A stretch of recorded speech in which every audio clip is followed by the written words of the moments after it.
venho a mim a palavra de Deus. Estes versículos enfocam os pecados de Jerusalém, principalmente o derramamento de sangue, pecado social, como resultado da idolatria, pecado espiritual. Qualquer problema no relacionamento ou vertical ou com Deus inevitavelmente estimula a injustiça e provoca danos às relações horizontais, humanas. A declaração "fizeste chegar os teus dias" indica que a cidade estava pronta para receber o julgamento. Quando tal hipocrisia fica exposta e a punição é executada perante o mundo, o povo de Deus se torna um símbolo permanente de vergonha. Tem feito para eles reboco provavelmente se refere aos próprios profetas. O vocábulo hebraico traduzido como cal não adubada significa gesso ou caiação. Esses profetas estavam envolvidos na ocaiação ou dos pecados dos líderes da nação. Se o trecho anterior falava dos príncipes, então os sacerdotes também eram culpados de conivência com os assassinatos. Os falsos profetas faziam a leitura do fígado de carneiros, predizendo-lhes, na esperança de descobrir a vontade dos deuses. Busquei. Deus não conseguia encontrar um líder espiritual para guiar o povo em santidade. Por que não Ezequiel? Um líder qualificado é inútil se o povo se recusar a segui-lo. A ilustração traduzida na frase "estivesse na brecha" representa um muro com uma parte derrubada por causa de um cerco. Se nenhum soldado se colocar na brecha para repelir o inimigo, a cidade certamente será conquistada. Deus afirma estar agindo contra seu povo. Incapaz de encontrar alguém que, por sua vida ou pela intercessão, pudesse reverter o julgamento divino, o Senhor derramaria sua indignação sobre a cidade. Homem mortal, você está pronto para julgar a cidade que está cheia de assassinos?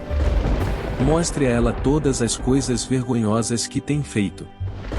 Conte a ela aquilo que eu, o Senhor Deus, estou dizendo: você, cidade assassina, matou muitas pessoas do seu próprio povo e se tornou impura fazendo ídolos e os adorando, e por isso o tempo do seu castigo está cada vez mais perto.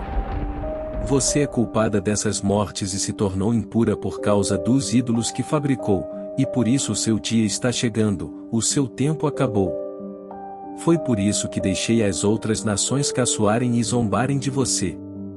Países de perto e de longe caçoam de você por ter fama de cidade de desordeiros. Todas as autoridades de Israel confiam na sua própria força e cometem assassinatos. Na cidade, ninguém honra o pai nem a mãe. Vocês maltratam os estrangeiros que moram no meio de vocês e exploram viúvas e órfãos. Vocês não respeitam os lugares sagrados, nem guardam o sábado. Uns dizem mentiras a respeito dos outros, que por causa disso são mortos. Alguns comem sacrifícios oferecidos aos ídolos. Outros estão sempre satisfazendo as suas paixões. Outros têm relações sexuais com a mulher do seu próprio pai. Outros ainda obrigam mulheres que estão menstruadas a terem relações com eles. Cometem adultério e seduzem as suas noras ou as suas meias-irmãs.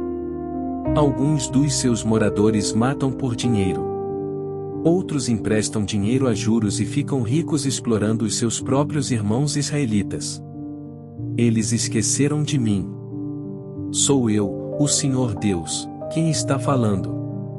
Vou acabar com as suas roubalheiras e com os seus crimes de morte.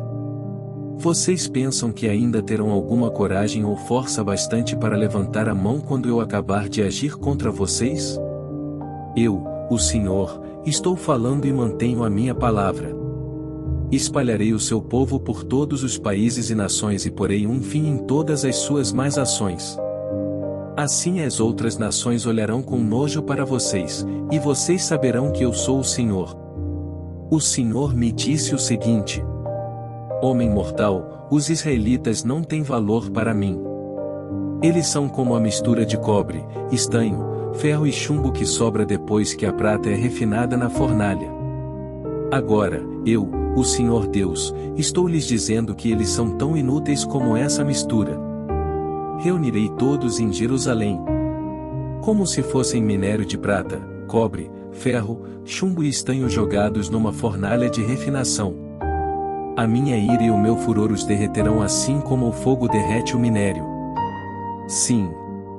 Eu os ajuntarei em Jerusalém, porei fogo debaixo deles e os derreterei com a minha ira. Eles se derreterão em Jerusalém assim como a prata é derretida na fornalha e aí ficarão sabendo que eu, o Senhor, derramei sobre eles a minha ira. O Senhor falou comigo de novo. Ele disse: Homem mortal, diga aos israelitas que a terra deles é impura e que eu os estou castigando por causa da minha ira. As suas autoridades são como leões rugindo em cima dos animais que mataram. Matam as pessoas, tiram as suas propriedades e as suas riquezas, e por causa dos seus crimes de morte, deixam viúvas muitas mulheres. Os sacerdotes desobedecem à minha lei e não têm respeito por aquilo que é santo. Não fazem diferença entre o que é santo e o que não é. Não ensinam a diferença entre as coisas puras e as impuras e não respeitam o sábado. Como resultado disso, o povo de Israel não me respeita. As autoridades são como lobos que despedaçam os animais que mataram. Matam para enriquecer. Os profetas escondem esses pecados como quem pinta de branco uma parede. Eles têm visões falsas e fazem falsas profecias. Afirmam que falam a palavra do Senhor Deus, mas eu, o Senhor, não falei com eles. Os ricos enganam e roubam. Eles maltratam os pobres e exploram estrangeiros. Procurei alguém que construísse uma muralha, alguém que ficasse nos lugares onde as muralhas desmoronaram e que defendesse a terra a fim de que a minha ira não a destruísse, porém não encontrei ninguém. Por isso, farei cair o fogo da minha ira sobre eles e os destruirei como castigo pelo que eles têm feito. Eu, o Senhor Deus, falei o que estão esperando o povo de Deus.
Música